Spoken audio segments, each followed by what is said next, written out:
దేవుని దేవుని సహాయం నిమిత్తమే చిన్న ప్రార్థన చేసుకుందాము. ప్రేమగల తండ్రి, జీవం కలిగినటువంటి దేవాలయంలో ఇచ్చిన తండ్రి, మరి రాత్రికాల సమయంలో తండ్రి మీ బిడ్డలతో కూడా చేరి నేను సాక్ష్యాన్ని పంచుకొని నిమిత్తమే నాకు మీరు ఇచ్చినటువంటి అవకాశాన్ని బట్టి మీకు కోట్ల కొలది వందనాలు చెల్లిస్తున్నాను తండ్రి. నా నోట్లో మీ మాటలు ఉంచండి నాయన. దేవుడి వింటున్న వారి హృదయాలు కార్యాన్ని జరిగించవలసింది ప్రార్థిస్తున్నాను తండ్రి. నా సాక్ష్యం ద్వారా తండ్రి మీరు మాత్రం మేము పొందవలసిందిగా ప్రార్థిస్తూ యేసుక్రీస్తు నామం నా ప్రార్థించి వేడుకొంచున్నాం తండ్రి. ఆమె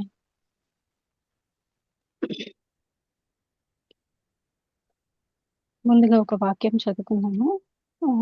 మొదటి యోహాను 1వ అధ్యాయము 1-2 వచనాలు. సెకండ్ లైన్ నుండి చదువుతున్నాను. నా ఎక్స్ప్లెనేషన్ అంత బాగుండకపోవచ్చు, ప్లీజ్ దయచేసి ఏమనుకోకుండా అర్థం చేసుకోవడానికి ప్రయత్నించండి. మేమేది వింటిమో కనులార ఏది చూచుతునమో ఏది నిదానించి కనుగొంటిమో మా చేతులు దేనిని తాకి చూచెనో అది మీకు తెలియజేయుచున్నాము.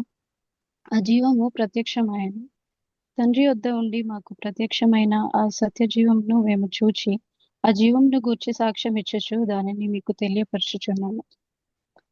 అదేవిధంగా ఇర్మియా గ్రంథము 1వ అధ్యాయము 5వ వచనం గర్భంలో నేను నిన్ను రూపింపక మునుపే నేను నిన్ను ఎరిగి తిని, నీవు గర్భం నుండి బయలుపడక మునుపే నేను నిన్ను ప్రతిష్ఠించి తిని, జనములకు ప్రవక్తగా నిన్ను నియమించి తిని. ఈ వాక్యం నాకు చిన్నప్పటి నుండి దేవుడు నా పట్ల చాలా స్థిరపరిచినాడు. నా పేరు వచ్చేసి పెర్సిస్ అండి. నిస్సి అన్న పేరు ఎలా వచ్చిందో కూడా నేను చెప్తాను. జనరల్ గా నేను ప్రతి దాంట్లో పెర్సిస్ నిస్సి అని మెన్షన్ చేసుకుంటాను. సో నేను పుట్టింది హైదరాబాద్ లో. మమ్మీ వాళ్ళ సైడ్ కానీ డాడీ వాళ్ళ సైడ్ కానీ ఇద్దరు సేవకులే. అమ్మమ్మ తాత నానమ్మ తాతయ్య అని సేవకులే అండి. సో చిన్నప్పటి నుండి నేను క్రైస్తవ కుటుంబంలోనే జన్మించి దాంట్లోనే పెరిగాను. మమ్మీ వాళ్ళదైతే చాలా పెద్ద కుటుంబము. ఇంకా ఇప్పుడు ప్రేయర్స్ అవి ఇవి దాంట్లోనే ఉంటుండే. సో నేను పుట్టింది ప్రీమెచ్యూర్ అండి. మమ్మీ చెప్పిన ప్రకారం అయితే ఇంకా 7th or 8th month లో అలా పుట్టాను. సో పుట్టినప్పటి నుండి నాకు అంటే హోప్స్ అనేది లేదు బ్రతుకుతానని.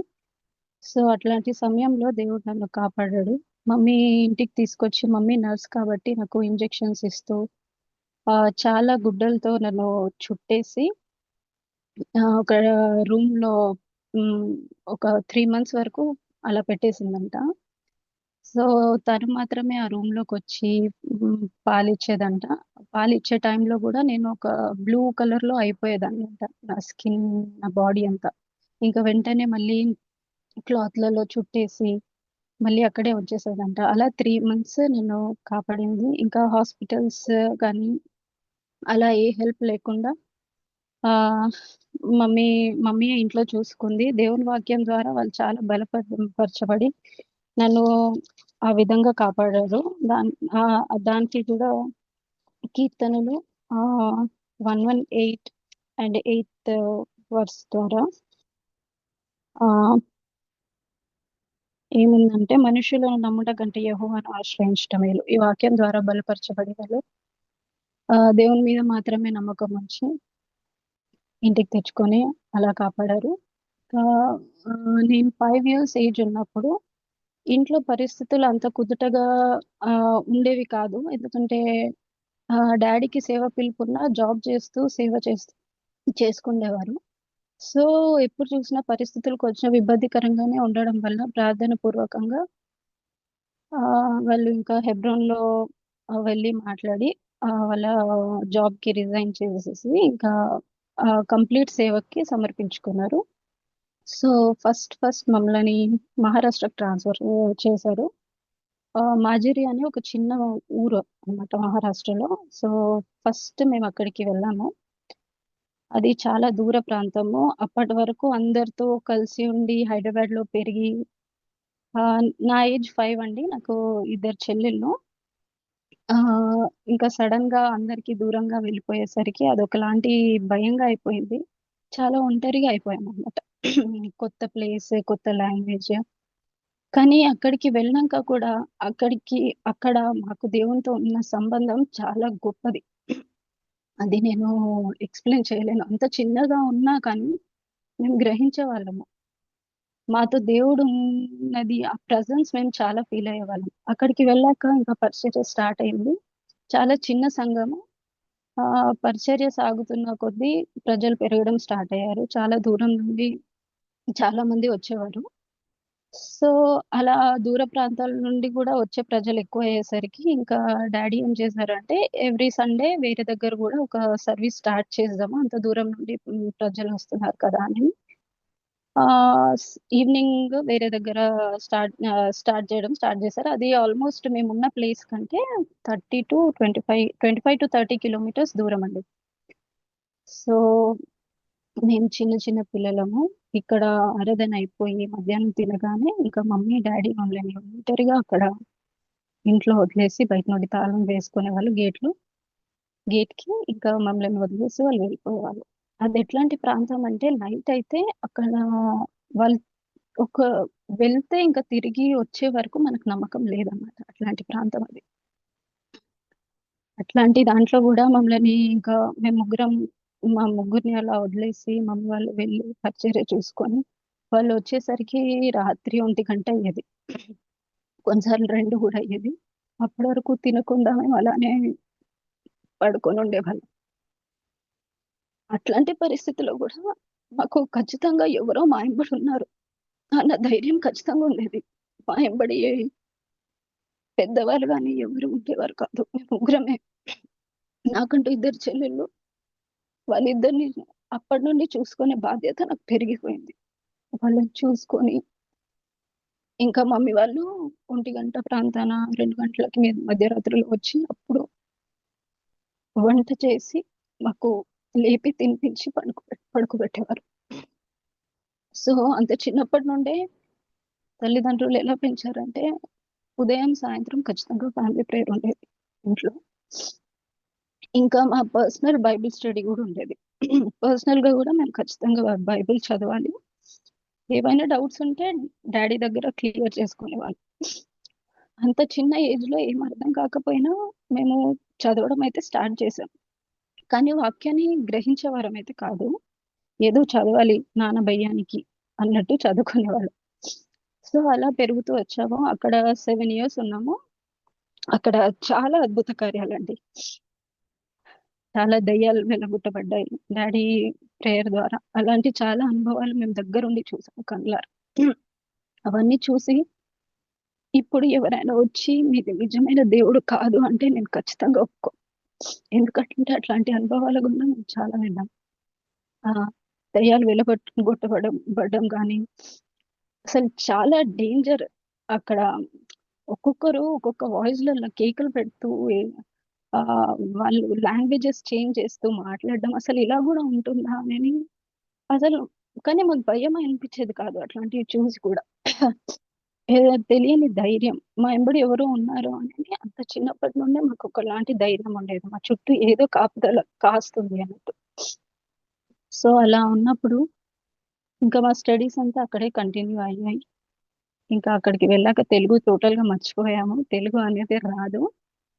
ఇంకా సడెన్‌గా 7 ఇయర్స్ తర్వాత ఆంధ్ర సైడ్ ట్రాన్స్‌ఫర్ అయింది. అంటే తెలంగాణ దేవపూర్ అని అక్కడ ఊరు ఒకటి. అక్కడికి షిఫ్ట్ అయ్యేసరికి అక్కడ మేము ఆగస్ట్‌లో షిఫ్ట్ అయ్యాము. ట్రాన్స్‌ఫర్ అయ్యాము. అక్కడికొచ్చేసరికి సడెన్‌గా నేను సిక్స్త్ క్లాస్‌లో ఉన్నప్పుడు అక్కడికొచ్చాను. అక్కడికొచ్చాక ఇంకా సడెన్‌గా లాంగ్వేజ్ చేంజ్. తెలుగు లాంగ్వేజ్ ఖచ్చితంగా ఉంటుంది. నాకింక తెలుగు రాదు. చాలా ఇబ్బంది పడ్డాను స్టడీస్ విషయంలో అయితే. ఆ టైంలో కూడా ఆహ్, మాకు తెలుగు నేర్పించే ఆ టీచర్‌కి ఏమనిపించిందో నాకు తెలీదు గానీ, ఆ సిక్స్త్ స్టాండర్డ్‌లో నా ఒక్కదానికి మాత్రం ఆ, ఆ, ఈ, లు పెట్టించి రాపిచ్చేది. నాకంటూ ఫైనల్ ఎగ్జామ్‌లో ఒక సెపరేట్ క్వెషన్ పేపర్ తనే రెడీ చేసి ఫైనల్ ఎగ్జామ్‌లో నన్ను పాస్ చేసేసేది. అలా 2 ఇయర్స్ అలా జరిగిపోయింది. ఆ తర్వాత మేము మళ్ళీ మంచిర్యాల అనే ప్రాంతానికి ట్రాన్స్‌ఫర్ చేశారు. ఇంకా దేవపూర్‌కొచ్చామని చెప్పాను కదా! అక్కడ గూడా మేము ఆగస్ట్‌లో వచ్చినందుకు మాకు అడ్మిషన్స్ అనేది ఇవ్వలేదు. దాంట్లో సేవకుని పిల్లలమని చెప్పేసి అసలే ఇవ్వలేదు. సో, చాలా సార్లు స్కూల్‌కి అటు ఇటు తిరిగినంక కూడా అడ్మిషన్స్ లేకుండా ఉండేసరికి చాలా బాధపడ్డారు. చాలా ప్రేయర్ చేసినారు ఇంట్లో డ్యాడీ, మమ్మీ. మేమందరం గాని ఫ్యామిలీ ప్రేయర్‌లో చాలా ప్రేయర్ చేసేవాళ్ళము. అప్పుడు ఒక రోజు ఏమైందంటే సడెన్‌గా ఒకసారి రమ్మన్నారు. ఏదో సీట్ ఖాళీ అయింది. ఒకసారి రండి పాపని తీసుకొని అన్నప్పుడు, ఆ రోజు స్కూల్‌లో సాంగ్ కాంపిటీషన్ ఒకటుంది. జరుగుతా ఉంది. అది ఎందుకంటే ఆగస్ట్ 15థ్ ఇండిపెండెన్స్ డే గురించి. సో, ఆ కాంపిటీషన్‌లో ఉన్నప్పుడు నేను అది ఫస్ట్ డే నా స్కూల్. నాకు యూనిఫార్మ్ గూడా లేదు. వాళ్ళు ఊరికే తీసుకుందామా లేదా అన్నట్టు పిలిచారు. ఆ రోజు నేను క్లాస్ కూడా అటెండ్ అయ్యాను. సరే కాంపిటీషన్ ఉంది గదా! సాంగ్‌కి పేరిద్దామని పేరిచ్చాను. ఇంకా మహారాష్ట్రలో నేర్చుకున్న ఒక కొత్త సాంగ్ నేను ఇండిపెండెన్స్ డే పేట్రియాటిక్ సాంగ్ అక్కడ పాడాననమాట. అది పాడగానే, అది వినగానే వెంటనే మేము మీ పాపకి అడ్మిషన్ ఇస్తున్నాము. రేపటి నుండే స్కూల్ జాయిన్ అవ్వాలి. ఇదే సాంగ్ గ్రౌండ్‌లో చాలా చాలా పెద్ద గ్రౌండ్ అది. ఆ గ్రౌండ్‌లో ఈ పాట పాడాలి అని ఆ పాటను బట్టి నాకు అడ్మిషన్ ఇచ్చేసారు. నన్ను బట్టి చెల్లి వాళ్ళకి గూడా అడ్మిషన్ వచ్చేసింది. అలా మా స్టడీస్ కంటిన్యూ అయ్యాయి. తర్వాత మంచిర్యాల అనే ప్రాంతానికి షిఫ్ట్ అయ్యాము. అక్కడ నేను ఎయిత్ క్లాస్‌లో ఉన్నప్పుడు అక్కడికి వెళ్ళాము. అక్కడ గూడా పరిచర్య కొనసాగించబడింది. అక్కడికెళ్ళాక గూడా కొంచెం స్టడీస్ కొంచెం ఇబ్బందికరంగానే ఉండేది. కానీ అయినా దేవుడు దాంట్లో గూడా ఆయన కృప చూపించేవాడు. ఇంకా 10థ్ స్టాండర్డ్‌కి వచ్చేసరికి నాకు చాలా భయమైపోయింది. దేవా నేనెలా పాస్ అవుతాను? ఇంకా నా లైఫ్ ఏంటి? నాకు సహాయం చెయ్యి అన్నప్పుడు నాకు ఆ సంవత్సరం నేను 2011లో నాకు దేవుడిచ్చిన వాగ్దానం. ద్వితీయోపదేశ కాండము 28వ అధ్యాయము ఆహ్, 14 వచనం అండి. ఆ సంవత్సరం నాకొచ్చిన వాగ్దానం. యెహోవా నిన్ను తలగా నియమించును గాని తొక్కగా నియమింపడు. నీవు పైవాడవుగా ఉందువు. ఉందువు గాని క్రింది వాడవుగా ఉండువు. ఆ సంవత్సరం నాకిచ్చిన వాగ్దానం అది. వాగ్దానం చూడగానే ధైర్యం వచ్చింది. సరేలే ఎలాగో అంతా సెట్ అయిపోతది అనుకున్నాను. కానీ దేవుని కృప వలన 10థ్ బోర్డ్ ఎగ్జామ్స్ ఎంత బాగా జరిగాయంటే స్కూల్‌లో టాపర్ వచ్చేసి న్యూస్ పేపర్‌లలో ఫోటోస్ వచ్చేసి ఫ్లెక్సీలలో ఫోటోలు అవన్నీ చూసి అసలు సంఘస్థులందరూ గూడా చాలా షాక్ అయిపోయినారు. వాళ్ళందరూ ఫోన్‌లెంబట ఫోన్ చేస్తా ఉన్నారు. అన్న పాపది ఫోటో చూసాము న్యూస్ పేపర్‌లలో వచ్చిందని. అప్పుడు గూడా నిజంగా దేవుడు అసలు వదలలేదు. దేవుని కృప నాపై ముఖ్యంగా ఎలా ఉంది అంటే అసలు చెప్ చెప్పలేనది మాటల్లో. సో, నిస్సి అన్న పేరు ఎలా వచ్చింది అనేది చెప్తానన్నాను కదా! సో, మహారాష్ట్రలో వచ్చినప్పుడు మహారాష్ట్రలో ఉన్నప్పుడే మమ్మీకి కలలో చా తెల్ల వస్త్రాలేసుకొని ఒకతను వచ్చి పెర్సిస్ పేరు పెర్సిస్ కాకుండా నిస్సి అని పెట్టండి. అండ్ మా సెకండ్ చెల్లి పేరు ఫిలియా. తన పేరు అది కాకుండా ఈరే అని పెట్టండి. అని మళ్ళీ చిన్న చెల్లి పేరు డయానా. తన పేరు అది కాకుండా రాఫా అని నేను పేరు పెడుతున్నాను అని కలలో ఒకతనొచ్చి మాట్లాడాడంట. ఆ రోజు కల పడ్డాక సరే అని మమ్మీ అదంతా పేర్లు గుర్తుపెట్టుకుంది. లేసాక మాకు లేవగానే ఫస్ట్ ఫ్యామిలీ ప్రేయర్ ఉండేది. ఫ్యామిలీ ప్రేయర్‌లో సడెన్‌గా ఆ రోజు ఫస్ట్ పాటతో స్టార్ట్ చేస్తాము. ఆ రోజు పాట ఒకటి ఈ పాట ఉంది కదండీ! 'ఓ అబ్రహాం ఇస్సాకు ఇశ్రాయేలు దేవా' దాంట్లో ఒక స్ట్రాంజా ఉంది. దాంట్లో యెహోవా ఈరే చూచుకొనివాడు, యెహోవా రూపే స్వస్థపరచువాడవు, యెహోవా నిస్సి విజయం ఇచ్చువాడవు. అది ఒక్క స్ట్రాంజాలోనే ఆ 3 నేమ్స్ కూడా ఉండేసరికి మమ్మీ అది విని చాలా ఏడ్చేసింది.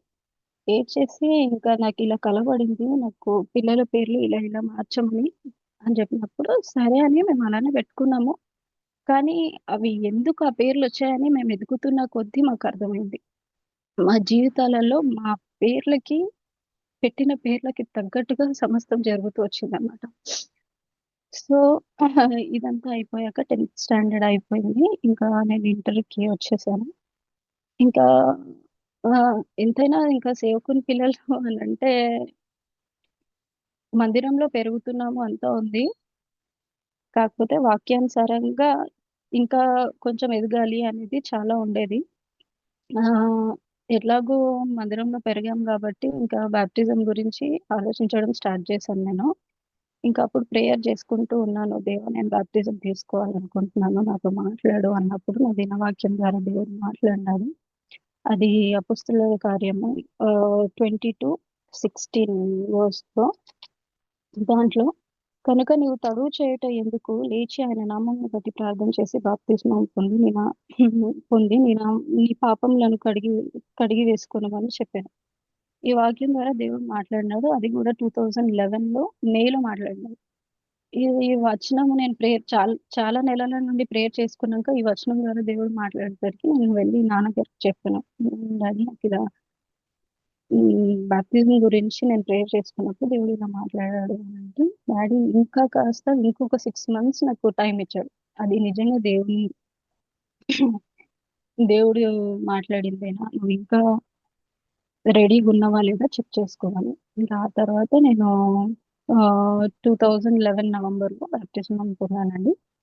సో నా బాప్టిజం వాగ్దానం వచ్చి, నీ కాలు చిక్కబడకున్నట్లు ఆయన నిన్ను కాపాడును. ఈ వాగ్దానం వచ్చినప్పుడు ఎందుకు ఇలా వచ్చింది అని నేను చాలా ఆలోచించాను. సరే ఏదున్నా చిన్నప్పటి నుండి కూడా దేవుని మీదనే డిపెండ్ అవ్వాలి అనేది చాలా నేర్చుకున్నాను. అది ప్రార్థనలో ఏదున్నా దేవునికి చెప్పాలి అనేది. సో అలా ఉన్నప్పుడు బాప్టిజం తీసుకున్నాక శోధనలు ఎక్కువ అవుతాయి అనేది హెచ్చరిస్తూనే ఉన్నారు. సో అలా ఉన్నాక కూడా నేను లైఫ్ తీసుకున్నాను. ఏదన్నా దేవుడు ఉన్నాడు కదా అన్న ఇది చాలా ఉండేది నాకు. దేవుడు ఉన్నాడు కదా, దేవుడు చూసుకుంటాడు అనేది. సో నవంబర్లో బాప్టిజం తీసుకున్నాను. ఆ జనవరిలో నాకు వచ్చిన వాగ్దానం 2012 first Peter, first Peter chapter 5 versus 4. ప్రధాన కాపరి ప్రత్యక్షమైనప్పుడు మీరు వాడబారని మహిమ కిరీటం పొందుదురు. ఈ వాగ్దానం చూసినప్పుడు నేను సంబరపడిపోయాను అసలు. అబ్బా, దేవుడు వాడబారని మహిమ కిరీటం ఇస్తాడంట, ఇంకా నాకేముందిలే అని. అయితే వాగ్దానాలు వచ్చిన ప్రతిసారి డాడీ ప్రేయర్ చేసి వాగ్దానాలు చూసి ఆ చాప్టర్ అంతా చదివి దాంట్లో ఏం నేర్చుకున్నారు, ఏముంది, దేవుడు ఏం మాట్లాడుతున్నాడు అనేది చెప్పేవారు. కానీ ఆ సంవత్సరం మాత్రం నేను ఆ చాప్టర్ చదవలేదు. మహిమ కిరీటం ఇస్తానన్నాడు దేవుడు, ఇంకెందుకులే అన్నట్టు ఎక్కువ పట్టించుకోకుంటున్నాను. ఇంకా అప్పుడు ఏప్రిల్లో ఒక సిచ్యువేషన్ కి గురయ్యాను నేను. అది ఎట్లాంటి సిచ్యువేషన్ అంటే ఇంకా ఎగ్జాక్ట్ గా నేను ఎక్స్ప్లెయిన్ చేయలేను. కాకపోతే అది ఎట్లాంటి సిచ్యువేషన్ అంటే, నన్ను నేను ఎక్స్ప్లెయిన్ చేసుకోలేను, నన్ను నేను ప్రూవ్ చేసుకోలేను. అక్కడ ఒక తప్పు దానిలాగా పడిపోయాను. నా తప్పు అక్కడ ఉన్నా కానీ నన్ను ఎవరు నమ్మే పరిస్థితుల్లో లేరు. నా ఎక్స్ప్లెనేషన్ కూడా ఎవరు అసలు తీసుకోలేదు. ఇంట్లో కూడా డాడీ కానీ మమ్మీ కానీ నాకు మాట్లాడడం బంద్ చేశారు. ఇంకా నాకు ప్రతి ఒక్కరు అగేనిస్ట్ అయిపోయినారు అనమాట. అట్లాంటి సిచ్యువేషన్ లో ఇంకా నేను ఏం చేయాలో కూడా తెలియని పరిస్థితిలో ఉన్నాను. నాకు అనుకూలంగా ఉన్నాయి కూడా నాకు ఎవరిది వాళ్ళు తప్పించుకొని దూరం అయిపోయారు అన్నమాట. అట్లాంటి పరిస్థితుల్లో ఏం చేయాలో అర్థం కాకుండా నేను ఇంట్లో ఉన్నా కానీ ఏదో బయట వేరే వాళ్ళ దగ్గర ఉన్నట్లు అనిపించేది. నేను చాలా ఒంటరి అయిపోయాను అట్లాంటి ఆ పరిస్థితుల్లో.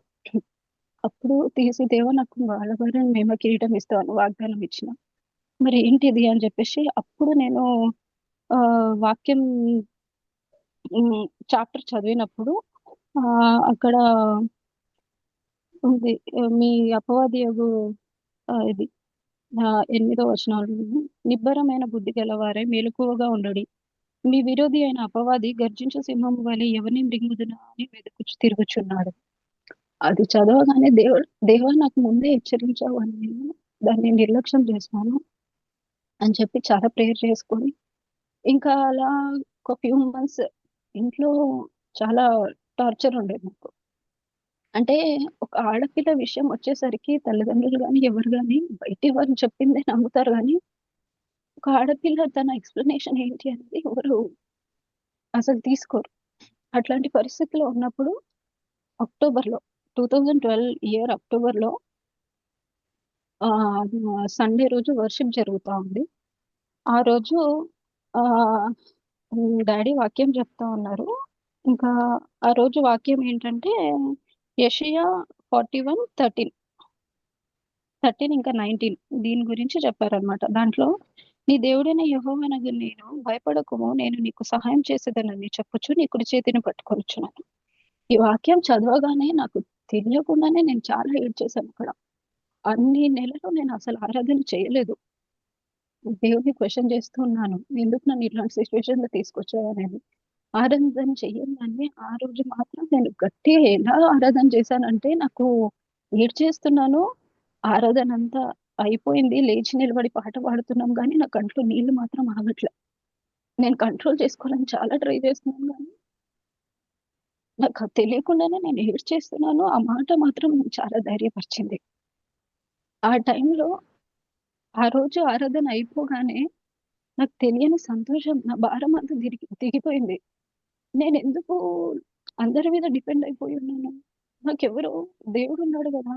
నేను ఇంకా వేరే వాళ్ళ గురించి ఎందుకు ఆలోచిస్తున్నాను అనని ఒకలాంటి తెలియని సంతోషం, ఆనందం ఇంకా అది చెప్పుకోలేను. నా భారం దిగిపోయి నేనైతే సంతోషంగా చదవడం, నేను యాజ్ యూజువల్‌గా ఉండడం, ఇంకా నన్ను నేను టోటల్‌గా మారిపోయాననమాట.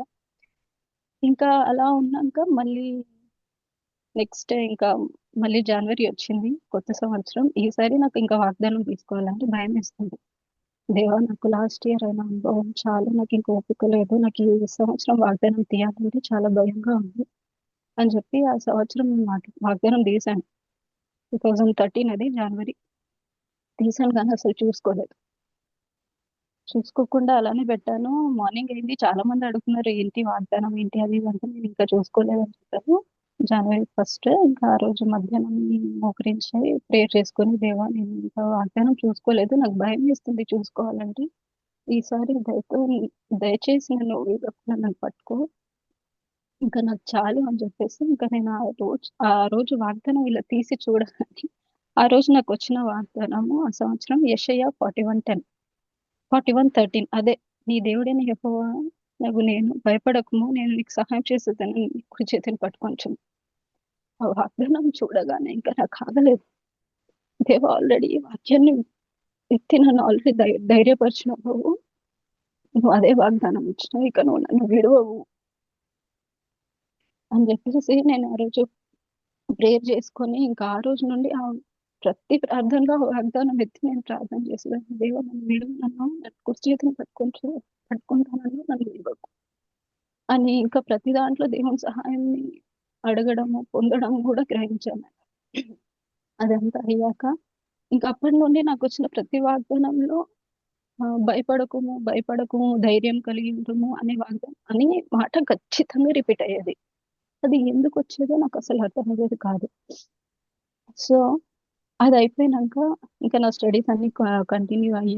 నేను తర్వాత హైదరాబాద్‌కి వెళ్ళి అక్కడ గూడా నేను నా స్టడీస్ కంటిన్యూ చేశాను. నా స్టడీస్ అంతా అయిపోయాక 2016 was the year where our life just turned. 2016లో మా ఫ్యామిలీ సిట్యుయేషన్స్ గాని, లైఫ్ అంతా చాలా టర్న్ అయిపోయింది. అది టర్నింగ్ పాయింట్. అది ఎట్లాంటి పరిస్థితి అంటే ఇంకా బయట ఎవరికీ చెప్పుకోలేని పరిస్థితులలో పడిపోయామనమాట. అట్లాంటి పరిస్థితుల్లో గూడా దేవుడు విడవకుండా మమ్మల్ని ఆహ్, తన కాపుల భద్రతలో ఉంచి కాపాడుతూ వచ్చినాడు. ఎవరి సహాయం లేకుండానే మేము ముందుకు ఎదుగుతూ పోయాము. ఇంకా 2 ఇయర్స్ నాకు హైదరాబాద్‌లో స్టడీస్ అయిపోయినంక హెబ్రోన్‌లో కంటిన్యూగా ఆహ్, మందిరానికి వెళ్ళడము, వీక్లీ మీటింగ్స్‌కి అటు ఇటు అటెండ్ అవ్వడం అయ్యేది. ఇంకా మమ్మీ నా స్టడీస్ అయిపోయాయి గదా! ఇంకా మ్యారేజ్ చేయాలి అనుకుంది. సో, ఇంకా సరే ప్రేయర్‌లో పెట్టుకుందాము.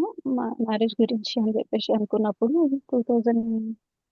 2017లో ఆహ్, ఒక ఆంటీ తనకి తనే వచ్చి, "నేను రోజు ఎవ్రీ సండే మీ అమ్మాయిని చూస్తున్నాను. నాకిట్లా ఇలా అబ్బాయి ఉన్నారు. నాకు మీ ఫ్యామిలీ నచ్చింది. ఆ అమ్మాయిని చేసుకోవడం మాకిష్టం" అని చెప్పి తన అడ్రెస్ తనే ఇచ్చింది. ఇచ్చి, "ఫస్ట్ మీరు మా ఇంటికొచ్చి మీరు చూసుకోండి. ఆ తర్వాత మీకు నచ్చితేనే మా అబ్బాయిని ఆహ్, చు అంటే మేము ప్రొసీడ్ అవుతాము" అన్నారు. సరేలే ఇంకా మమ్మీ చాలా సంతోషపడింది. "దేవా! నువ్వు ఆన్సర్ ఇచ్చినావు ప్రార్థనలకి" అని. సరే మేము అడ్రెస్ తీసుకొని ఆ రోజు ఇంకా సండే రోజు తిరిగి ఇంటికి వెళ్తున్నాము. సడెన్‌గా ఆమె వెనకాల నుండి వచ్చింది. వచ్చి మమ్మీని ఆపి, "సిస్టర్, నేను అడ్రెస్ ఇచ్చాను గదా! మా అడ్రెస్ మాకిచ్చేయండి. మీరేం వచ్చి చూసుకునేది అవసరం లేదు. మీ ఫ్యామిలీ గురించి నాకు తెలిసింది. నేను మీ అమ్మాయిని చేసుకోను" అనేసి. ఆ మాట వినేసరికి చాలా బాధేసింది. ఏంటి దేవా! తనకి తనే వచ్చింది. ఇంత మాట అనేసిపోయింది. పిల్లలు స్టడీస్ అయిపోయాయి. అసలు ఏంటి అని చెప్పేసి అదొకలాంటి దిగులు పడిపోయిందన్నమాట మమ్మీకి. అయితే ఇంకా ఆ రోజు నుండి నేను ఒక ప్రేయర్ ఏం స్టార్ట్ చేశానంటే, దేవా! నాకొచ్చే సంబంధం ఏదైనా గానీ నన్ను చూసి రావాలా? వాళ్ళు ఎలా ఉన్నారంటే, మాకు మీ ఫ్యామిలీతో అవసరం లేదు. మాకు అమ్మాయి మాత్రమే ముఖ్యం. అని అనుకుని ఫ్యామిలీని మా జీవితంలోకి తీసుకురావాలని అనుకున్నాను.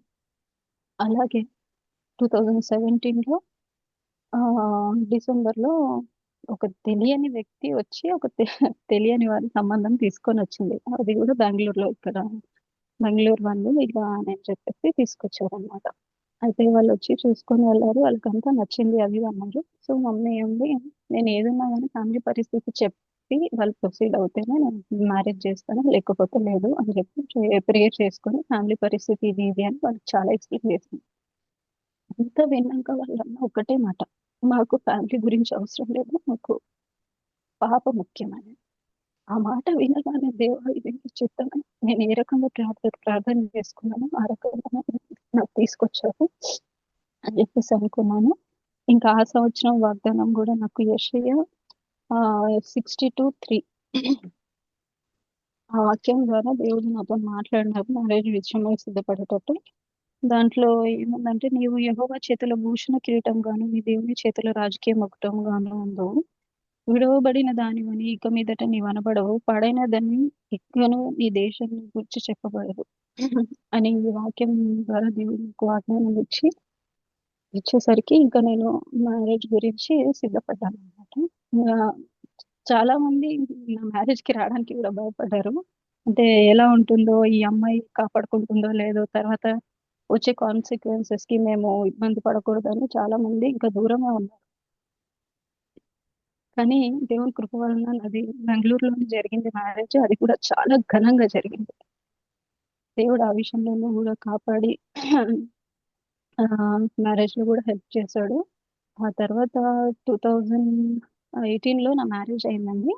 తర్వాత ఇంకా ఆహ్, ఫస్ట్ నాకిద్దరు పిల్లలు. ఫస్ట్ బాబుకి క్యారింగ్ అయ్యాను. ఇంకా ఇక్కడ మా అత్తమ్మ, మామయ్యకి ఇద్దరు కొడుకులే అన్నమాట. ఇంకా వాళ్ళకి ఆడపిల్ల కావాలని చాలా ఇష్టం ఉండేది. కానీ మేము ముగ్గురం ఆడపిల్లలం అయిపోవడం వల్ల చాలా మంది చాలా రకాలుగా మమ్మల్ని అన్నారు. "మీ ఇంట్లో మగ పిల్లలు లేరు. ఆడపిల్లలే అందరూ" అది ఇది అని. సో, ఆ బాధ నాకు చాలా ఉండేది. సో, నేను క్యారింగ్ అయినప్పుడు మా మామగారు ఒక మాట అస్సలు అననించేవారు గాదు. అంటే మగ పిల్లోడు పుడతాడని ఎవరన్నా గాని ఆడపిల్ల అనండి, ఆడపిల్ల అనండి అని ఎవరిని మాట అననీయకుండా ఉంచేవారనమాట. కానీ ఎందుకో నాకు తెలిసిపోయేది. నాకు ఆడపిల్ల కాదు. నాకు ఖచ్చితంగా మగ పిల్లోడు పుడతాడు అని. కానీ నేనెప్పుడు కూడా ప్రేయర్ చేసుకోలేదు దేవుడా! దేవా నాకు మగ పిల్లోడే కావాలి. బాబునే ఇవ్వు అని. అయితే ఇలానే ఒకరోజు ఏమైంది నేను ఫిఫ్త్ మంత్‌లో ప్రెగ్నెంట్‌లో ఉన్నప్పుడు ఫిఫ్త్ మంత్‌లో ఉన్నాను. అప్పుడు నాకు కలవడింది. దాంట్లో మా తాతగారు రాబర్ట్ అని ఒక మామిడి పండు తీసుకొచ్చారనమాట నా కోసం. నేను దాంట్లో కలలో గూడా క్యారింగే ఉన్నాను. ఒక మామిడి పండు తీసుకొచ్చి, "అమ్మా ఇది తిను నువ్వు" అని దాన్ని సగం ముక్కలు చేశాడు. అయినా నా మనుమలు, మనమరాళ్ళు అందరున్నారు. అందరికియ్యకుండా తనకొక్కదానికిస్తే అందరూ బాధపడతారేమో అని దాన్ని హాఫ్‌గా చేసి, ఆ హాఫ్ పీస్ నాకు తెచ్చిచ్చి, మిగతా హాఫ్ అందరికి డివైడ్ చేశాడనమాట. అది ఎట్లాంటి ఫ్రూట్ అంటే నేను ఇప్పటి వరకు ఆ కలర్ గాని, అది గాని నేను చూడలేదు. ఆ మ్యాంగో. అంత స్వీట్ దాన్ని చూస్తుంటేనే దాని స్వీట్‌నెస్ తెలుస్తా ఉంది. ఆ కలర్ ఎందుకు పడిందో నాకర్థం కాలేదు. ఇంక లేసి మార్నింగ్ మమ్మీకి చెప్పేసరికి "నీకు ఖచ్చితంగా మగ పిల్లోడే" అని చెప్పేసింది. ఇంకా సరే చూద్దాంలే అనేసి అనుకున్నాను. ఇంకా డెలివరీ టైమ్ వచ్చింది. ఆహ్, నేను అదే ఆపరేషన్ థియేటర్‌కి తీసుకెళ్లినారు. ఇంకా సడెన్‌గా చూసి కంగ్రాచ్యులేషన్స్ నీకు మగ పిల్లోడు పుట్టాడనగానే ఆడనే నేను ఏడ్చేసినాను. ఎందుకంటే అప్పటికే నాకు చాలా మంది అనేసారు, "మీరు ముగ్గురు ఆడపిల్లలు కాబట్టి మీకు మగ పిల్లోడు పుట్టే ఛాన్సే లేదు" అని. ఆ సంవత్సరం కూడా దేవుడు నాకిచ్చిన మాట, దేవుడు నాతో మాట్లాడిన మాట, "కుమారులు యెహోవా అనుగ్రహించే స్వాస్థ్యము" అనే మాట ద్వారా దేవుడు నాతోని డైలీ వర్సెస్‌లో మాట్లాడేవాడు. అది కీర్తనలు 127:3లో ఉంది గదండీ!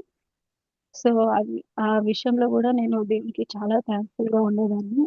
ఇంకా ఆ తర్వాత ఆహ్, ఆహ్, 2023లో పాప పుట్టింది నాకు. Second baby. ఇంకా సెకండ్ బేబీకి క్యారింగ్ ఉన్నప్పుడు కొంచెం కాంప్లికేషన్ ఉండేది నాకు. కొంచెం హెల్త్ ఇష్యూ అయింది. అప్పుడు కూడా ఇంకా నాకు సెకండ్ పాప కావాలని చాలా ఆశ ఉండేది. ఫస్ట్ ఎలాగో బాబు వచ్చేసాడు కదా! సెకండ్ పాప ఉండాలని. కానీ ఆ టైంలో కూడా నేను అసలు అడగలేదు దేవుడిని. కానీ డైరెక్ట్ నేను ఏం ప్రేయర్ చేసేదాన్నంటే, దేవా నాకు ఆడపిల్లనిస్తున్నందుకు వందనాలు అనే ఒక్క ప్రార్థన చేసుకునేదాన్ని అంతే. ఇంకా అప్పుడు గూడా నేను దేవా నాకు బాబు పుట్టేటప్పుడు నాకు చూయించావు గదా! నువ్వు బాబు పుడతాడని. నాకిప్పుడు ఈసారి నాకు ఎవరున్నారో ఈసారి గూడా చూయించు అని చాలా అడిగేదాన్ని. సో, ఫిఫ్త్ మంత్ అయింది. సిక్స్త్, సెవెంత్ మంత్ గూడా వచ్చేసింది. దేవా ఏంటి నాకేదో ఆడపిల్లనా? మగపిల్లనా? నాకు ఆడపిల్ల కావాలని చాలా ఆశ ఉంది. కానీ అయినా నువ్వు ఇస్తావని నేను నమ్ముతున్నాను అనేదాన్ని. కానీ ఎంతైనా మనుషులం గదండీ! సో, అలా మళ్ళీ అడిగేదాన్ని. సో, ఈ టైంలో గూడా నేను ఎయిత్ మంత్‌లో ఉన్నప్పుడు ఈసారి గూడా ఒక కల పడింది. దాంట్లో ఒక 2 పార్టీస్ ఉన్నాయి. ఒక ఒక రూలింగ్ పార్టీలో ఒకతను చాలా ఇబ్బంది పడుతున్నాడు ప్రజలని. ఇంకో రూలింగ్ పార్టీలో అతను అతని రూలింగ్‌లో అందరూ చాలా ప్రశాంతంగా ఉన్నారనమాట సంతోషంగా. సో, మేము వేరే వేరే సైడ్ వేరే రూలింగ్ పార్టీలో నేను, మమ్మీ ఉన్నాము. అయితే అలా ఉన్నప్పుడు ఏమైందంటే, నేను అవతల ఉన్న పార్టీని చూస్తున్నాననమాట. జనాలను చూస్తున్నాను. చూసి మమ్మీ చూసినావా వాళ్ళెంత ప్రశాంతంగున్నారో, ఇటు సైడ్ చూడు మనల్ని చాలా ఇబ్బంది పడుతున్నారు. ఆయన చాలా ప్రేయర్ చేస్తున్నాడు అక్కడున్నాయన. ఆయన ప్రేయర్ చేసి ఎవరికేం కావాలో వాళ్ళకది ఇస్తున్నాడు. అక్కడ చాలా బావుంది మమ్మీ. అందరూ చాలా నెమ్మదిగా, ప్రశాంతంగా ఉన్నారు. మనం గూడా అక్కడికి వెళ్దాం మమ్మీ అనంటే, సరే ఈయన చూడకుండా మనం అటు సైడ్ వెళ్దాము. మళ్ళీ ఆయనకు తెలిసిందంటే మనల్ని ఏమైనా చేసేస్తాడు అని అన్నాడు. సో, మేమున్న సైడ్ నుండి అక్కడి నుండి వెళ్ళి మేము వేరే సైడ్‌కొచ్చేసాం. వచ్చినంక నేనక్కడ ఒకతను ప్రేయర్ చేస్తా ఉన్నాడు. వైట్ డ్రెస్ ఏసుకొనున్నాడు. చాలా అందంగా, చాలా హైట్‌గా చాలా బాగున్నాడనమాట. ఆయనని చూస్తా ఉన్నాను. ఆయన అందరికి ప్రేయర్ చేస్తూ ఉన్నాడనమాట. అయితే నేను ఆయన దగ్గరికి వెళ్ళి వెళ్ళగానే నన్ను చూసి స్మైల్ ఇచ్చి ఏం బేటా ఏం కావాలి అని. నేను ఇట్లా క్యారింగ్ ఉన్నాను. నా కడుపులో పెరుగుతుంది. ఆడపిల్లనా? మగపిల్లనా? ఒక్కసారి చూసి చెప్తారా? అన్నారు. అనగానే నేను చెప్పడం ఎందుకు నువ్వే చూడని నా కడుపు అలా పట్టుకొని బేబీని తీసి నా చేతికిచ్చాడన్నమాట కలలో. చూసాక పాప చాలా బాగుంది. అది నేను చూసి ఇంతకి పాపనా? బాబా? అది చూడకుండా నేనేంది అందాన్ని చూస్తున్నానని చూసేసరికి ఆడపిల్ల. దాంట్లో ఇంకా నేను కలలో చూసి చాలా సంతోషపడుతుంటే, "ఏంటి నువ్వు కోరుకున్నదే వచ్చిందా నీకు?" అని అంటే, అవునవును వచ్చిందండి. సరే మళ్ళీ కడుపులో ఏసేసేయండి. ఇంకా పాపకి ఇంకా టైం ఉంది గదా!" అంటే, "లేదు లేదు టైం దగ్గర పడింది నీకు. ఇంక వెళ్ళు పాపని తీసుకొని ఎళ్ళిపో" అని అన్నారు. దెబ్బకి లేసాను నేను ఆ రోజు. లేసి ఆ రోజు కూడా మమ్మీతో షేర్ చేస్తున్నాను. మమ్మీ ఇలా ఇలా కల పడింది అనగానే చాలా సంతోషం అనిపిచ్చింది. ఇంకా వెంటనే ఒక ఫ్యూ వీక్స్‌లో డెలివరీ అయ్యాను. అక్కడ గూడా డెలివరీ కాగానే కంగ్రాచ్యులేషన్స్ అమ్మా నీకు పాప పుట్టిందని చెప్పేసారు. అది వినగానే నేనసలు షాక్ అసలు దేవుడా నిజంగా నువ్వెంత గొప్ప దేవుడివి. నాకేది ఏ ఏది అక్కరగా ఉందో నా విషయంలో అదే చేసినావు. నీకు చాలా వందనాలు అని చెప్పి చాలా ప్రేయర్ చేసుకున్నాను. అలా ఇద్దరు బిడ్డల విషయంలో గూడా దేవుడు నా పట్ల చాలా కృప చూపించినారు. నా హెల్త్‌ని గాని అన్నిటి విషయాల్లో చాలా కాపాడాడు. నాకు నా జీవితంలో దేవుడు గూడా మంచి ఫ్యామిలీనిచ్చినాడు. ఫ్యామిలీ బ్రదరన్ అసెంబ్లీ అయినా గాని దేవుని విషయంలో చాలా భయభక్తులు కలిగే బానే ఉంటారు. ఇది హెబ్రోన్‌కి ఈక్వల్ గానే ఉంటుంది. బ్రదరన్ అసెంబ్లీ అంటే మీకు అందరికి చాలా తెలుసనుకుంటా. కాకపోతే ఆడవాళ్ళని ఆరాధన చేయనియ్యరిక్కడ అంతే తేడా. మిగతాదంతా సేమ్. అన్నిటి విషయంలో చాలా స్ట్రిక్ట్‌గా ఉంటారు. ఇలా ఈ అసెంబ్లీకి, ఈ ఫెలోషిప్‌కి గూడా నేను పెళ్లి చేసుకొనొచ్చినందుకు చాలా మంది ఇంకా ఆత్మీయతలో నువ్వు చాలా వెనుకబడిపోయావు. అది ఇది అని చాలా మాటలు విన్నాను నేను. కానీ అవన్నీ పట్టించుకోలేదు. ఎందుకంటే నా ప్రకారంగా దేవుని విషయంలో దేవునికుండే రిలేషన్‌షిప్‌తో మనం ఎప్పుడు పోల్చుకోకూడదు ఎవరితో. అంటే ఎవరిని జడ్జ్ చేయకూడదు. మనకి అది సొంత సంబంధం. దేవునితో ఉన్న సంబంధం అది మన సొంతంగా ఉండేది. అది మనకి దేవుడికి మాత్రమే తెలుసు. సో, అట్లా నేను నా ఆత్మీయత చూపించుకోవడం నేను మానేశాను. ఎందుకంటే దేవునికి తెలుసు. నేనేం చేస్తాను ఏంటి అనేది.